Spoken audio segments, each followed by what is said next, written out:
You've probably heard names like Osama bin Laden, Saddam Hussein, Joseph Stalin, and others when people talk about war, terror, and dictatorship. But there is another figure whose name isn't as instantly recognizable, and yet his actions helped shape one of the most violent extremist movements of our time: Abu Musab al-Zarqawi. For years, Western intelligence agencies described him as one of the most dangerous men in Iraq, while his followers called him the Sheikh of the Slaughterers, a man who turned brutality into a brand and sectarian war into a strategy. He wasn't born powerful, educated, or influential. In fact, he began life as Ahmad Fadil al-Kalaile in 1966 in the rough Jordanian city of Zarqa, a place that would later lend him his famous name al-Zarqawi, the man from Zarqa. His family, of Palestinian origin, lived in poverty, in a crowded home shared with 7 sisters and 2 brothers. His father is thought to have been connected to the army in some way, possibly a retired officer, but whatever stability that brought wasn't enough to lift the family out of hardship. Zarqa itself was far from glamorous, a tough industrial town packed with unemployed youth, simmering frustration, and very few opportunities. Ahmad grew up not as a quiet religious student, but as a street kid drawn to violence and trouble. As a teenager and young man, he became involved in gang fights, petty crime, and heavy drinking. He wasn't a scholar, and he certainly wasn't a preacher. He was known more as a thug with a bad temper than anything resembling a thinker. That's what makes his later transformation so chilling. The man who would one day quote religious texts to justify mass murder started out as someone who barely cared about religion at all. At home, his life was cramped and noisy. Outside, the streets offered status through toughness. That combination of poverty, anger, and aimlessness made him exactly the kind of person who could be pulled into a bigger, darker story when the right opportunity appeared. That opportunity arrived in the form of the Afghan Jihad. In the 1980s, when the Soviet Union invaded Afghanistan, a powerful narrative spread across the Muslim world. Stories of brave mujahideen defending their homeland against a superpower. Charities, mosques, and underground networks all began calling for volunteers, painting Afghanistan as a place where young men could find honor, purpose, and a path to paradise through martyrdom. For restless young people like Ahmad, stuck in dead-end lives, it sounded like a doorway out. At some point near the end of that war, he made his way to Afghanistan. Despite the myths that later surrounded him, there is little evidence that he became a legendary battlefield hero there. The Soviet withdrawal was already underway. The main phase of the war was ending, but Afghanistan still offered something he craved: training camps full of weapons and explosives, a brotherhood of foreign fighters, and a worldview that turned anger into a holy mission. In that harsh environment of mountains and makeshift bases, the street thug from Zarqa began to reinvent himself. He grew a beard, absorbed fiery sermons, and surrounded himself with men who saw the world in black and white, true believers versus enemies of Islam. He wasn't a trained theologian, but he learned just enough religious language to sound convincing. More important than knowledge was conviction, and extremism gave him that in abundance. He discovered the intoxicating idea that violence could be framed as obedience to God. Killing was no longer just revenge or crime. It could be described as sacred duty, as long as the targets were painted as traitors, occupiers, or heretics. That idea would become the core of his identity. After his time in Afghanistan, Ahmad returned to Jordan in the early 1990s, now harder, more radical, and more dangerous. In his mind, he was no longer just a brawler. He was a fighter in a global struggle. Back in Jordan, he gravitated toward underground Islamist circles, dreaming of overthrowing corrupt regimes and replacing them with an Islamic state. Meetings took place in secret. Young men whispered about jihad and revolution, and homemade networks began to form. The Jordanian authorities, however, had long experience dealing with extremists. They watched, they listened, and eventually they acted. In 1993, Ahmad was arrested and charged with plotting against the state and possessing illegal weapons. He was sent to prison, and for many people, that would have been the end of their story. For him, it was a turning point. Prison became his university of jihad. Rather than reconsidering his path, he dug deeper into extremism. He memorized verses, absorbed hardline interpretations, and began preaching to fellow inmates. Slowly, he changed from just another prisoner into a leader inside the walls. He organized small groups, delivered fiery talks, and positioned himself as both a commander and a spiritual guide to those willing to listen. In that closed world of cells and corridors, he gained something he had never had before: loyal followers. He also sharpened the core elements of his ideology. He saw the world as divided into pure believers and enemies. He rejected compromise as betrayal. He grew a special hatred for Shia Muslims, whom he branded as heretics, and for local governments he saw as apostate. In his mind, violence wasn't an unfortunate side effect. It was the main tool to cleanse and reshape society. By the late 1990s, he was no longer simply Ahmad from Zarqa. He had taken on the name Abu Musab al-Zarqawi and built a reputation among radicals as a principled, ruthless man of action. Then, in 1999, everything shifted again. A royal amnesty in Jordan led to his release. He walked out of prison more hardened, more ideological, and more ambitious than ever. Almost immediately, he headed back to Afghanistan, returning not as an uncertain recruit, but as an aspiring leader. This time, Afghanistan was under Taliban rule, and al-Qaeda, led by Osama bin Laden, had built its network of camps and training sites. Zarqawi didn't simply join bin Laden as a junior member. Instead, he set up his own camp near Herat, separate from al-Qaeda's main hubs. That detail is crucial. From early on, he insisted on his own brand, his own followers, and his own structure. At this camp, he trained recruits in weapons, explosives, and guerrilla tactics, and he began shaping a group that would eventually become Jama'at al-Tawhid wal-Jihad, the seed that later evolved into al-Qaeda in Iraq and ultimately into ISIS. At some point during this period, he met Osama bin Laden. On paper, the two men should have been natural allies. Both were committed to holy war, both hated the West, and both dreamed of reshaping the Muslim world according to their extremist visions. But their personalities and strategies clashed. Bin Laden was calm, calculating, almost aristocratic, emphasizing global attacks and long-term strategy. Zarqawi was coarse, fiery, and obsessed with raw brutality, especially sectarian bloodshed against Shia Muslims. Al-Qaeda's leadership worried that his extreme violence would alienate Muslims and damage their cause. Zarqawi, in turn, saw their caution as weakness. Yet bin Laden also recognized that Zarqawi was a useful weapon. They reached a pragmatic understanding. Al-Qaeda would provide money and support, while Zarqawi operated under their banner in exchange, focusing on destabilizing key regions. At the time, no one could fully predict how far that partnership would go. By the year 2000, Zarqawi had a hardened core of fighters, a camp in Afghanistan, connections to al-Qaeda, and a ruthless ideology centered on spectacular violence and sectarian war. He had climbed from street brawler to prison preacher to leader of his own jihadist network. But his true explosion onto the global stage was still ahead. That would only come after a single day changed the world.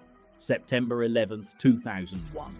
When the Twin Towers fell in New York, it didn't just launch the United States into a new era of war. It also opened the door for Abu Musab al-Zarqawi to step into his deadliest role yet, on a new battlefield called Iraq. When the United States invaded Afghanistan in late 2001, everything shifted for Abu Musab al-Zarqawi.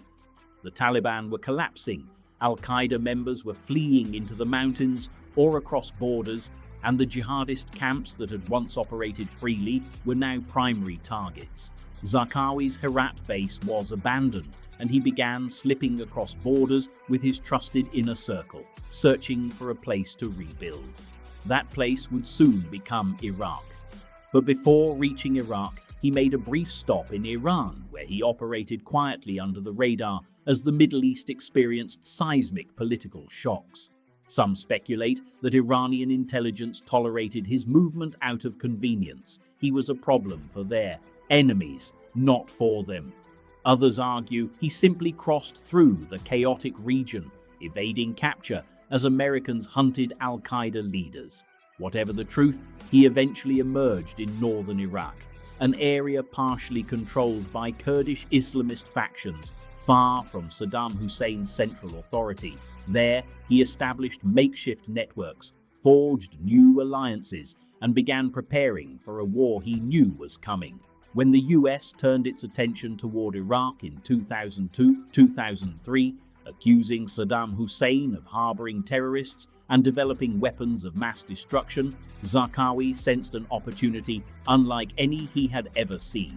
The impending collapse of a regime meant instability, and instability was the perfect breeding ground for insurgency. He envisioned Iraq not merely as a battleground, but as a furnace in which he could ignite a sectarian war so brutal it would reshape the Middle East. It wouldn't just repel the Americans, it would tear apart the existing political order and leave behind a vacuum he could fill with his ideology. When US forces toppled Baghdad in April 2003, Saddam's army dissolved, ministries collapsed, and millions of Iraqis found themselves without structure, security, or leadership.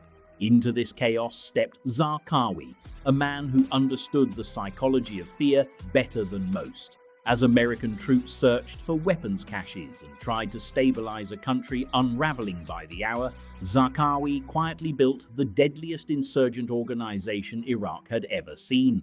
He blended foreign fighters with local militants, exploited anger caused by the occupation, and positioned himself as the defender of Sunni Muslims against both the Americans and the Shia majority.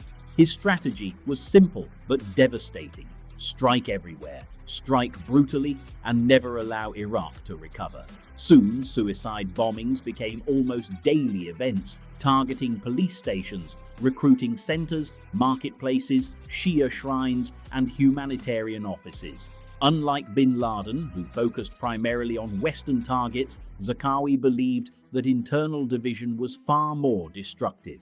He wanted Iraqis to turn on each other, Sunni against Shia, Muslim against Muslim. By igniting a sectarian civil war, he believed he could build an Islamic state from the ashes. His most infamous attacks included the bombing of the United Nations headquarters in Baghdad in August 2003, killing UN diplomat Sergio Vieira de Mello and over 20 others. This single strike shocked the world. Not even al-Qaeda had dared target the UN on this scale. To Zarqawi, the UN represented international influence, Western ideals, and political reconstruction, all obstacles standing in the way of his vision. But what truly set him apart was his obsession with shock value. He understood that fear spreads through imagery, and nothing spread fear faster than the gruesome videos that began circulating online in 2004. Hooded militants stood beside kneeling captives, reading statements, then carrying out brutal executions that were recorded with chilling clarity. The beheading of American contractor Nicholas Berg became one of the most widely viewed acts of terrorism of the era. The US government later concluded that it was Zarqawi himself holding the knife. Overnight, he became the face of a new kind of terror: raw, theatrical, sadistic. These videos weren't just messages to the West, they were recruitment tools, intended to show radicals across the world that Zarqawi had surpassed al-Qaeda in brutality and purity of purpose. His reputation grew even further when he publicly declared war on Iraq's Shia population, calling them the lurking snake and greater enemies than the Americans. This statement marked a turning point in modern jihadist ideology. While al-Qaeda still viewed unity among Muslims as essential, Zarqawi believed purity required eliminating all internal dissent. His fighters bombed Shia mosques, funerals, pilgrimages, and neighborhoods, killing thousands. American commanders watching the violence spread called him the most dangerous man in Iraq, but to his followers, he was a visionary reshaping the region through fire. The Sunni-Shia divide he exploited rapidly escalated into open civil conflict. Militias formed, assassinations multiplied, and entire districts of Baghdad were ethnically cleansed. The smoke rising over the city each day signaled the success of Zarqawi's strategy. Iraq was bleeding itself to death. Local tribes began joining his movement, seeing him as the only force capable of defending them from rival sects or foreign soldiers. His group outlawed cigarettes, enforced strict religious codes, and imposed harsh punishments. Villages fell under his control, and his fighters grew bolder, launching attacks on American convoys, government buildings, and coalition bases with increasing precision. By late 2004, his influence was undeniable. Realizing the power he now held, Zarqawi pledged allegiance to Osama bin Laden, and his organization formally became known as Al-Qaeda in Iraq, AQI. It was a marriage of convenience. Bin Laden needed relevance in the Iraqi war, and Zarqawi needed global legitimacy and resources. But beneath the surface, tensions remained. Zarqawi's unchecked brutality alarmed al-Qaeda senior leadership. They feared he was alienating Sunnis and turning global opinion against the jihadist movement. Zarqawi didn't care. He believed fear was a weapon more powerful than ideology, and he wielded it without hesitation. As 2005 began, Iraq descended further into chaos. Car bombs exploded daily, military bases were attacked, and suicide bombers infiltrated crowds with terrifying ease. Zarqawi claimed responsibility for dozens of strikes, including attacks on Shia pilgrims, Iraqi police academies, American contractors, and embassies. The year became one of the bloodiest in Iraq's history. His operations reached outside Iraq as well. The 2005 Amman hotel bombings in Jordan, in his own home country, killed nearly 60 people. Even among jihadists, this attack was controversial, but Zarqawi's message was clear. No Arab government would be spared if it aligned with the West. With every explosion, every video, every street turned into rubble, his myth grew. Newspapers began calling him the new face of terror. Intelligence agencies described him as uniquely vicious. To his followers, he was a hero bringing glory through bloodshed. By early 2006, he was no longer just a commander, he was a symbol, and symbols are far harder to kill. By 2006, Abu Musab al-Zarqawi had become more than a militant commander. He had evolved into a spectre haunting every battle plan drafted by US generals and every intelligence briefing read in Washington, London, and Baghdad. The insurgency he shaped was no longer a loose collection of militants.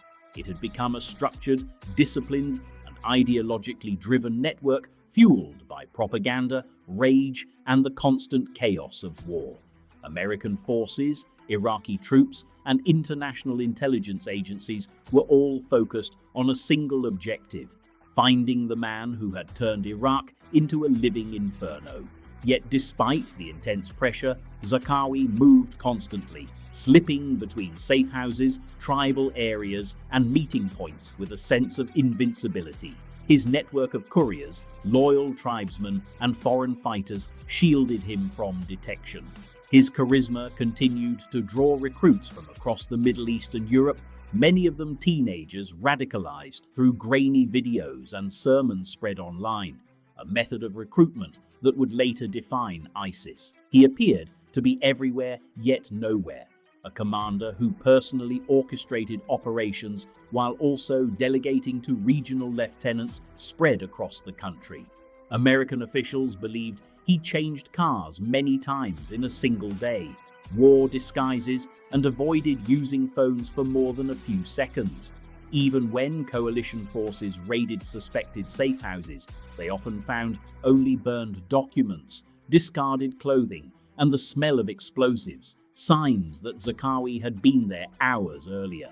His movements were unpredictable, yet his influence was unmistakable. Cities like Fallujah, Ramadi, and Bakba had become battlegrounds of insurgent control, where Zarqawi's fighters imposed ruthless order while conducting a relentless campaign of bombings against coalition forces.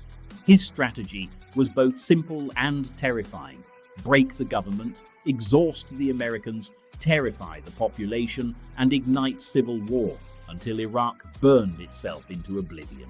Sectarian killings increased dramatically as Shia militias retaliated for Zarqawi's massacres, turning streets into war zones and pushing entire communities to flee their homes. In this environment, Zarqawi thrived. Violence was his oxygen, and Iraq's collapse was proof that his plan was succeeding. Inside the US military, however, a new kind of operation was taking shape, one entirely dedicated to hunting Zarqawi.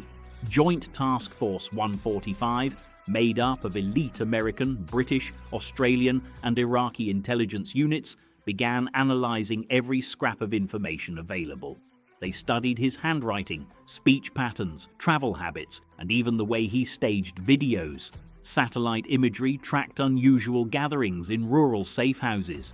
Communications experts intercepted fragments of messages between operatives. Each clue, no matter how small, was mapped onto a growing digital network of names, safe houses, couriers, funding channels, and tribal alliances. The web kept narrowing centimeter by centimeter. But Zarqawi wasn't just hiding, he was adapting. When safe houses were compromised, he relocated. When car bombs were intercepted, he changed supply routes. When lieutenants were arrested, new ones took their place. Every time coalition forces thought they were closing in, he seemed to slip into the shadows again, leaving behind another explosion, another assassination, another video message taunting his enemies. Yet even as he excelled at evasion, cracks began forming within his organization. Al-Qaeda leadership grew increasingly frustrated with his brutality, fearing it was costing them support. Local tribal leaders also began questioning his methods, as their communities suffered from US reprisals and internal bloodshed. Some Sunni tribes felt he had pushed Iraq beyond the breaking point, harming their people more than helping them. These quiet frustrations grew into quiet betrayals, and whispers began circulating about Zarqawi's whereabouts. The most significant breakthrough came in early 2006, when coalition forces captured one of his close associates. Under interrogation, the operative revealed details of Zarqawi's safe house movement patterns, his preference for rural meeting locations, and the individuals responsible for delivering him messages and supplies. This information didn't immediately reveal his exact location, but it allowed analysts to identify a pattern, a geographic triangle in which Zarqawi often traveled. The heart of this triangle was Bakuba, a city simmering with insurgent activity and a stronghold of Zarqawi's fighters. Surveillance drones began monitoring roads, orchards, abandoned farms, and compounds in the area. Weeks later, when another high-ranking member of Zarqawi's network was apprehended, the pattern sharpened. This operative carried documents and maps showing meeting spots used by senior AQI leaders. Among them was a rural house in a clearing north of Bakuba. Intelligence analysts believed this house may be linked to Zarqawi's inner circle, perhaps even to Zarqawi himself. As Task Force 145 intensified surveillance, they observed unusual traffic. Vehicles arriving late at night, people entering with covered faces, deliveries of food and medical supplies far exceeding what a small household should need. Something inside that house was important. Yet even then, they could not be certain Zarqawi was there. For weeks, military planners weighed the risks. Attack too early, and they might kill civilians or low-ranking militants. Wait too long, and Zarqawi could escape again. As the debate continued, more intelligence arrived. Agents inside the Iraqi insurgent network reported that Zarqawi had recently been seen traveling with a small convoy near the same location. Intercepted messages showed urgency among his followers, hints of a major gathering or meeting. Gradually, the CIA and special operations teams reached a conclusion. Zarqawi wasn't just using this house, he was relying on it. Meanwhile, Zarqawi remained confident, unaware of how close his enemies were getting. He believed the US didn't fully understand his network and assumed his move into remote farm areas made him invisible. His final days were spent coordinating attacks designed to reignite sectarian violence. He planned new bombings, prepared propaganda releases, and held strategy meetings with his lieutenants. In his mind, the war was far from over, and his influence was stronger than ever, but the walls were closing in. Jordanian intelligence, long familiar with Zarqawi's methods, provided crucial information about his associates. American ISR aircraft monitored the house from high altitude. Communications teams intercepted short-range transmissions between militants in nearby villages. Every detail strengthened the growing certainty that the man behind Iraq's bloodiest years was inside that rural compound. Finally, Task Force 145 reached the point of no return. American commanders authorized a strike, one they knew could change the course of the war. F-16 jets were deployed, armed with 500-pound laser-guided bombs, weapons chosen for precision, ensuring the target would not escape. The world didn't yet know it, but Abu Musab al-Zarqawi was hours away from meeting the fate he had inflicted on thousands. In the final days before the strike that would end his life, Abu Musab al-Zarqawi moved with the same confidence that had carried him through years of evasion, believing that his instincts and the chaos of Iraq would continue to shield him. He had survived raids, infiltrations, betrayals, and near captures, and each close call seemed to reinforce a sense of invincibility, as if destiny itself protected him. In his mind, he was still steps ahead of his pursuers, still shaping the battlefield, still controlling the rhythm of violence across Iraq. What he did not realize was that the same instincts that had protected him for so long were now working against him. His growing need to directly supervise operations, to meet face-to-face with his lieutenants, and to maintain a personal presence in key areas had turned him into a predictable figure within an unpredictable war. The United States, Iraqi intelligence, and Jordanian operatives had spent years studying him, his habits, his mannerisms, his traveling patterns, even the way he preferred to sit during meetings. All of these pieces, scattered across thousands of intelligence documents, were slowly forming a picture that pointed toward his hiding place. For the first time, the hunter was becoming the hunted on terms he didn't understand. Inside the rural safe house north of Bakuba, Zarqawi spent his final hours doing what he had always done, giving orders, approving operations, condemning those he labeled apostates, and planning more attacks designed to tear open the wounds of Iraq's fragile society. His attention was fixed on the new Iraqi government forming under Nouri al-Maliki. To Zarqawi, the idea of a Shia-led government backed by the United States was intolerable. He believed Iraq belonged to the Sunni jihadists he hoped to inspire, and he envisioned a regional caliphate stretching beyond borders. From his perspective, the war was entering its most decisive phase, and he intended to escalate it. Nearby towns were already on edge. Villagers spoke in whispers about armed men arriving at unusual hours, foreign dialects overheard near farm roads, and vehicles moving in small convoys without headlights. Some locals provided shelter willingly, others obeyed out of fear. Zarqawi's network had installed itself deeply within these communities, blending its members into rural landscapes where suspicion was dangerous and silence was survival. Yet unknown to Zarqawi, one of his closest associates had already cracked under pressure. In the days leading up to the final operation, a commander in his network was captured and interrogated by coalition forces. His information pointed toward a series of remote houses used by Zarqawi's inner leadership. Another arrest followed, and the new prisoner carried maps, route notes, and coded messages referencing a northern meeting. This was the peace analysts had been waiting for.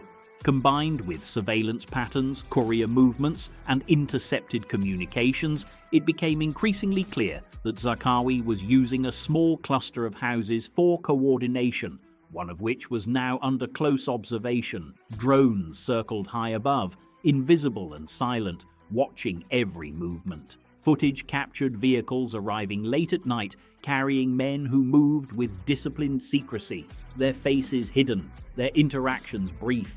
Supply trips brought large quantities of food and medical items, far beyond what a small household would require. Intelligence teams studied these patterns again and again, and each time the conclusion grew more certain. This was no ordinary safe house. It was a hub of Zarqawi's command structure. Meanwhile, Zarqawi himself was unaware that the walls around him were tightening. His focus remained on orchestrating the next wave of attacks that, in his mind, would plunge Iraq further into sectarian conflict. He believed he needed to act before American and Iraqi forces consolidated control. In his worldview, instability was the pathway to victory, and Iraq's suffering was a sign his plan was working. His commanders briefed him on operations in Ramadi, Baghdad, Samarra, and Mosul, describing attacks that had shaken markets, mosques, and police stations. Every success fed his conviction that he had become the architect of a new era of jihad, one that would outlive him and outgrow even al-Qaeda's influence. What he did not see, however, were the growing fractures within his network. Many local Sunnis resented the chaos he brought, blaming him for provoking both Shia retaliation and US military pressure. Some members of his own organization feared his strategies had become too reckless, too indiscriminate, too damaging to their long-term goals. In the shadows, small betrayals began accumulating. The sharing of routes, the leaking of meeting information, the hesitation of supporters who once defended him fiercely. For a movement built on fear, the first cracks always appear quietly. Inside American military bases, where maps of Iraq covered walls and analysts compared data around the clock, a clear picture was forming. Zarqawi could no longer move freely without leaving traces. The captured documents pointed repeatedly toward Diyala province. Jordanian intelligence provided further confirmation, tying a courier network directly to the house, now under surveillance. Special operations teams watched as known associates of Zarqawi entered the property. Intercepted communications spiked with urgency, suggesting a high-ranking figure was present. The decision was now shifting from gathering intelligence to preparing for action. Task Force 145 debated multiple approaches: capture versus kill, ground raid versus airstrike, night operation versus daylight strike. Each option carried risks. A ground raid could fail if Zarqawi escaped through nearby orchards or if militants put up resistance. An airstrike could risk misidentification. The margin for error was almost non-existent. But as new intelligence arrived, documents, intercepted messages, surveillance photos, confidence grew. Analysts concluded that Zarqawi himself would be attending a briefing at the house, providing a rare window for elimination. At the safe house, the atmosphere was tense but purposeful. Zarqawi met with several lieutenants, including individuals responsible for regional cells in southern and central Iraq. They discussed supply routes, upcoming suicide missions, and new kidnapping operations. Zarqawi stressed the need to escalate attacks on Shia civilians and Iraqi security forces to destabilize the political process. His voice carried the same intensity that had driven thousands into violence. He believed he was reshaping the future of the Middle East. Around him, the men listened with unwavering loyalty, unaware that the building enclosing them had been under watch for weeks. Each time they stepped outside for air or prayer, invisible eyes recorded their movements from above.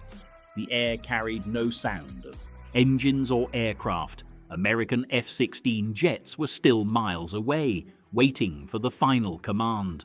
The operation's green light came only after cross-confirmation from Jordanian intelligence, satellite imagery, and signals intelligence. Analysts wanted certainty, not probability. When the last confirmation arrived, a courier's intercepted message referencing Zarqawi's presence, the order was issued. In the sky, 2 U.S. Air Force F-16C jets received coordinates relayed through encrypted channels. The pilots were briefed on the target, a single-story rural building surrounded by fields, identified as the likely location of Zarqawi and his command staff. They were instructed to approach swiftly, strike decisively, and avoid collateral damage to the maximum extent possible. The weapons selected, a GBU-12 laser-guided bomb and a GBU-38 GPS-guided bomb, were chosen for precision. This was not just another strike, it was the culmination of years of chasing a ghost through the war-torn landscapes of Iraq and Afghanistan. Back on the ground, Zarqawi continued speaking with his lieutenants, completely unaware that his final minutes were unfolding. The conversation inside the house shifted toward long-term strategy, how to maintain insurgent strength despite increasing US pressure, how to manipulate Sunni tribes, how to spread propaganda more effectively. Zarqawi believed he had years of war ahead of him. His militants outside kept guard, pacing occasionally, listening for unusual noises, but hearing none. The rural silence felt safe. It was false. High above them, beyond sight, beyond sound, the jets locked onto coordinates. The pilots confirmed target acquisition and waited for the laser designator to finalize the strike. Inside command rooms, officers monitored screens, listening to pilot communications, waiting for the words that would confirm that the strike had begun. When clearance came, the jets dived into attack position. At precisely 6:15 p.m. local time, the quiet farmland erupted as the first bomb dropped, slicing through the air with a speed that offered no warning to those below. The explosion tore through the safe house, blowing out walls, lifting debris into the sky, and sending shockwaves across the surrounding fields. A second bomb followed instantly, ensuring the entire structure collapsed. Dust, smoke, and debris engulfed the area as flames licked the remains of the house. Within seconds, the silence of the countryside was replaced by chaos. Inside Iraqi command posts, radios flashed with confirmation. The strike had hit its target, but confirmation of Zarqawi's death was not immediate. Special operations forces moved quickly toward the site, supported by Iraqi security units. They secured the perimeter, searching for survivors, weapons, documents, anything that would confirm what they hoped was true. Amid the rubble, bodies were found. Some had died instantly. Others had suffered severe injuries. One man, gravely wounded but still alive, was restrained on a stretcher. Moments later, he succumbed to his injuries. When identification teams examined the bodies using facial recognition, scars, and fingerprints, the truth emerged. The man on the stretcher was Abu Musab al-Zarqawi. As news of his death spread among coalition forces, a mixture of relief and disbelief filled the air. After years of tracking failures, near misses, and false leads, the most hunted man in Iraq was gone. In Washington, Baghdad, and Amman, officials prepared public statements. Military commanders emphasized that Zarqawi's death would not immediately end violence in Iraq, but it was a major blow to al-Qaeda in Iraq. In secret command posts, analysts examined the documents recovered from the site, hoping to build on the momentum of his elimination. Meanwhile, within insurgent circles, chaos and confusion spread. Some refused to believe he was dead. Others panicked, fearing arrests or retaliatory operations. Leaders scrambled to reassure fighters that the movement would continue, but for all their efforts, the psychological impact was enormous. Zarqawi had been more than a commander. He had been a symbol, a myth, a rallying point. His death left a void that could not easily be filled, but the deeper truth was more unsettling. While Zarqawi was gone, his ideology had already evolved beyond him. The sectarian war he ignited continued to consume Iraq. Militias, insurgents, criminal groups, and foreign fighters carried on the cycle of retaliation and terror. Al-Qaeda in Iraq soon reorganized under new leadership, eventually transforming into the group that would call itself the Islamic State of Iraq, and later ISIS. Zarqawi's legacy lived on in their methods, their brutality, their propaganda, and their vision of a caliphate ruled through fear. In death, as in life, he remained a figure whose shadow stretched far beyond the limits of the safe house where he took his last breath. In the aftermath of Abu Musab al-Zarqawi's death, Iraq did not suddenly breathe a sigh of relief. Instead, the country seemed to pause only momentarily before plunging back into the same storm of violence he had helped unleash. The safe house where he died was little more than a crushed skeleton of concrete and twisted metal, yet its destruction marked only the end of a man, not the end of the movement he had shaped with blood, fear, and ideological manipulation. Within hours, intelligence analysts were examining the documents recovered from the rubble: handwritten notes, coded messages, financial records, and lists of operatives. The material indicated a vast, intricate network operating more autonomously than anyone had imagined. Zarqawi, despite his prominence, had built an organization that no longer depended on his presence. His lieutenants had already absorbed his teachings, internalized his strategies, and adapted his worldview as their own. The ideology he promoted, sectarian hatred, spectacle-driven violence, global jihad, and the dream of a caliphate, had seeped too deeply into the cracks of Iraqi society to be removed with a single airstrike. News outlets across the world announced his death with urgency. Television screens displayed grainy photos of Zarqawi's lifeless face, fingerprint comparisons, and satellite images of the ruined safe house. In Western capitals, political leaders spoke cautiously, framing the event as a significant moment but not a turning point. In Iraq, reactions were mixed. Some celebrated openly, believing the ghost that had terrorized their streets and markets was finally gone. Others doubted the news, convinced that the Americans were staging a deception or had targeted the wrong man.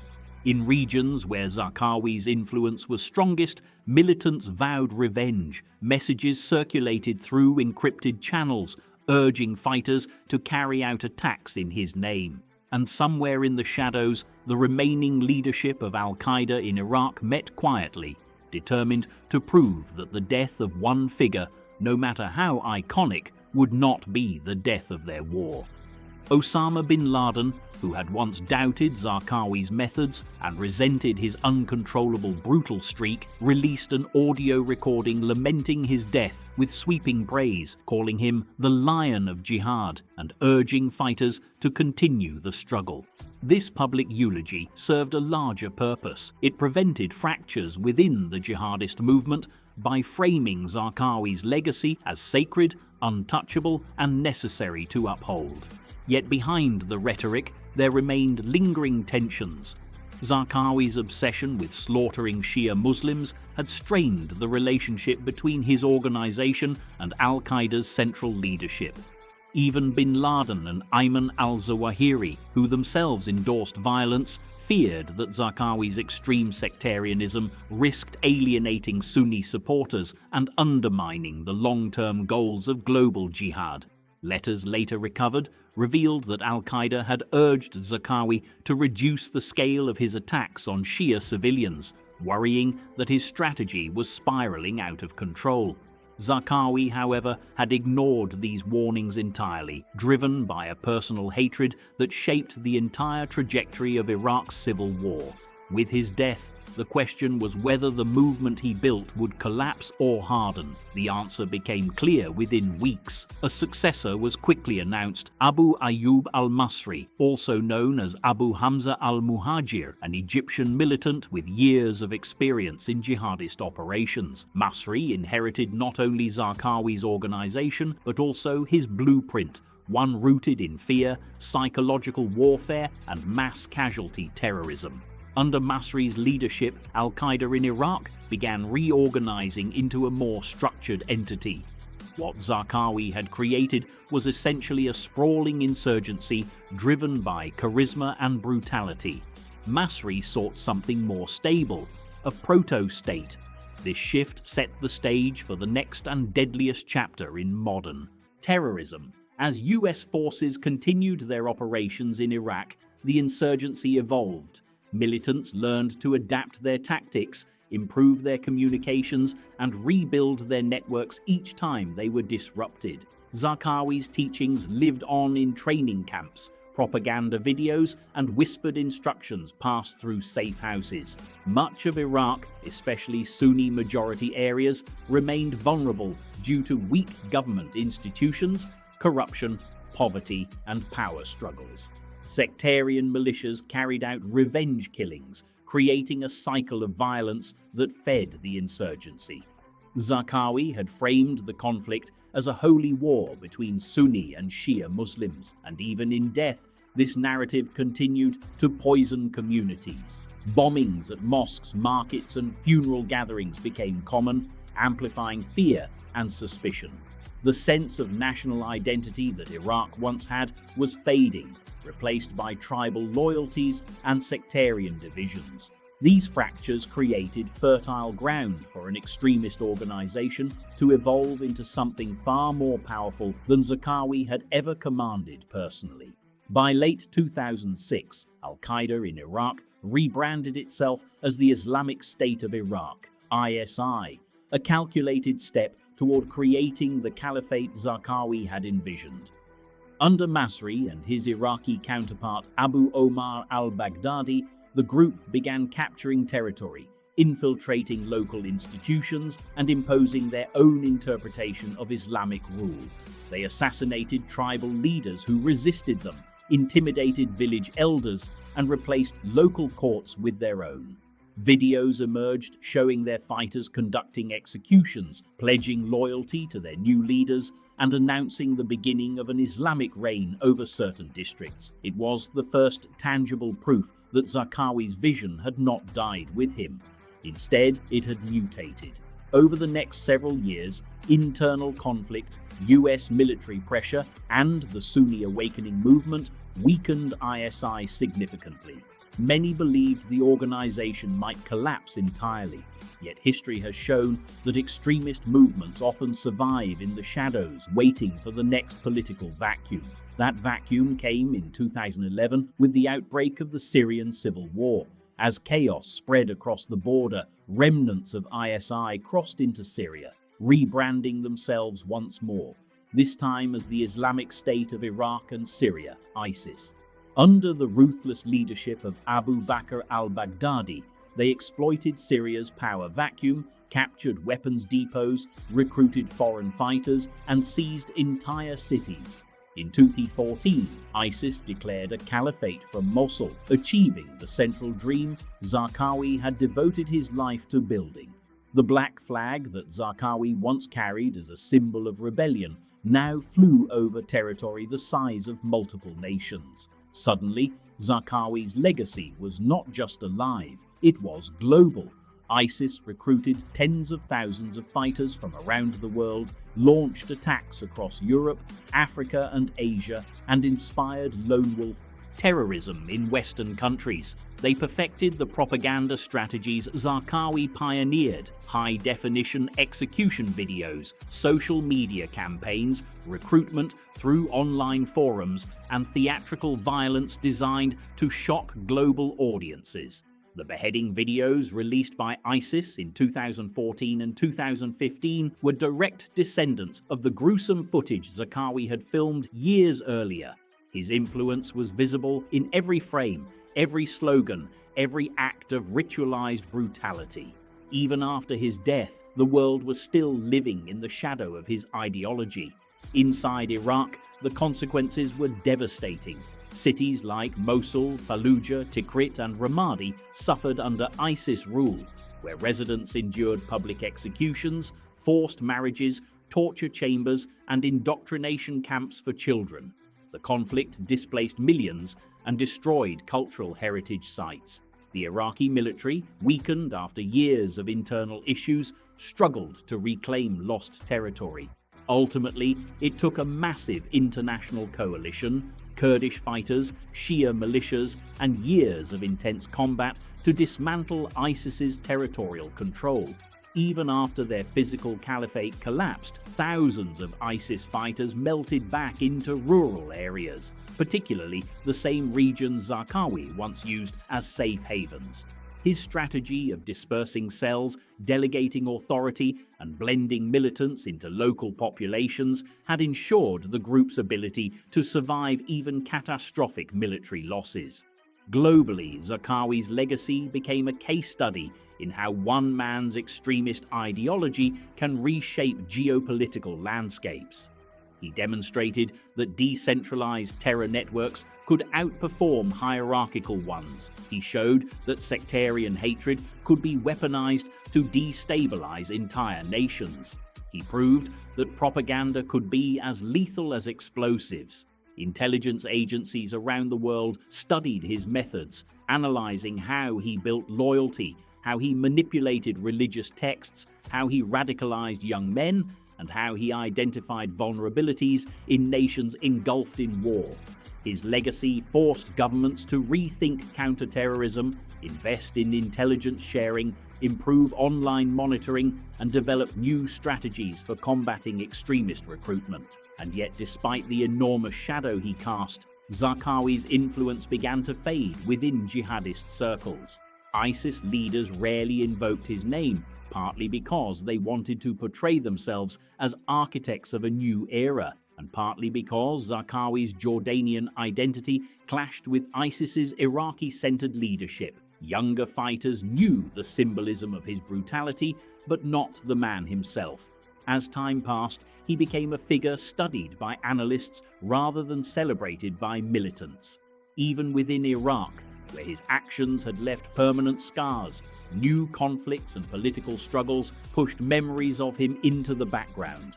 In this way, Zarqawi's death achieved something his life could never have accomplished.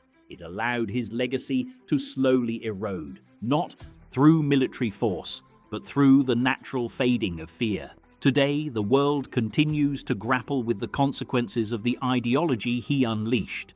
Extremist cells still operate in the deserts of Iraq and Syria. ISIS affiliates exist in Africa, Southeast Asia, and the Arabian Peninsula.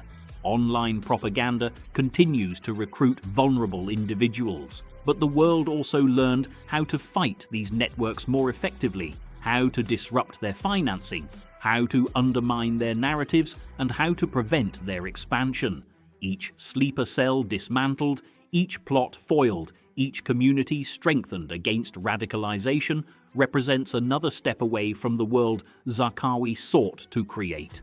In the end, Abu Musab al-Zarqawi stands as a grim reminder of what one individual can do when driven by hatred, empowered by chaos, and armed with ideology. His life was a trajectory of violence, fueled by resentment and shaped by instability. He never built a nation, never commanded an army, never held political office, but he rewrote the nature of modern terrorism and left behind a blueprint that others would use to unimaginable effect.